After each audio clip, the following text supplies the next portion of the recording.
الله باك ديان تران. عن أبي ذر رضي الله عنه عن النبي صلى الله عليه وسلم فيما روى عن الله عز وجل أنه قال: يا عبادي إني حرمت الظلم على نفسي وجعلته بينكم محرما فلا تظالموا. يا عبادي كلكم ضال إلا من هديته فاستهدوني أهدكم. يا عبادي كلكم جائع إلا من أطعمته فاستطعموني أطعمكم. يا عبادي كلكم عار إلا من كسوته فاستكسوني أكسكم. يا عبادي إنكم تخطئون بالليل والنهار وأنا أغفر الذنوب جميعا فاستغفروني أغفر لكم. يا عبادي إنكم لن تبلغوا ضري فتضروني ولن تبلغوا نفعي فتنفعوني. يا عبادي لو أن أولكم وآخركم وإنسكم وجنكم كانوا على أتقى قلب رجل واحد منكم ما زاد ذلك في ملكي شيئا. يا عبادي لو أن أولكم وآخركم وإنسكم وجنكم كانوا على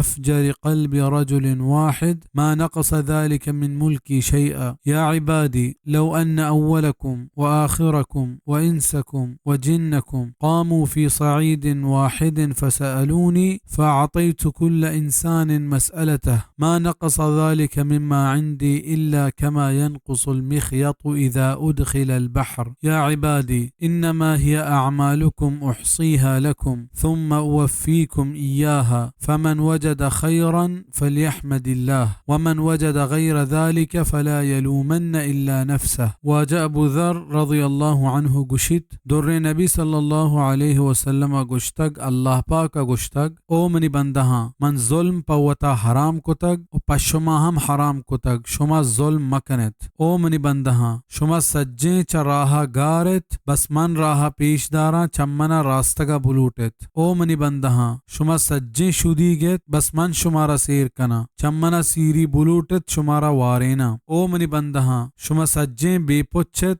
بس من پوشاک دیا چمنا بلوٹت من شمارا ستر کنا. او بنده ها شما شپ و روچ ردی کنت او بس منا کے سجیں گناہ پہل کنا چمنا پہلی بلوٹت من شمارا پہل کنا. او منی بنده ها شما منی نپہ نرستگت کہ منا نپا بدیت اور شما منی تاوانا نرستگت کہ منا تاوان بدیت. او منی بنده ها اگر شما سجیں اولی گو گڈی جن و انس نیکترے مردم دل وڑا بے ایک اپا منی بادشاہی گیش نبی. او منی بنده ها او آگا شما سجیں اولی گو گڈی جن و انس چو گنترے مردمی دلا بے منی بادشاہی ہچ کم نبی. او منی بنده ها شما سجیں اولی گو گڈی جن و انس یک میدان یا مچ بے او سجیں وتی مرادا بلوٹت من ہر کسی مرادا دیاں منی ہزانگا ہچ کم نبی کد سچنی سریا کہ تو دریائے جنئی او کشی. او منی بنده ها ایش میں جند عملنت من پشما ایرش کنا اگن شرنت گوڑا اللہ شکر و توصیپا بکنے اگن شر نہنت گوڑا بس وطا ملامت بکنت.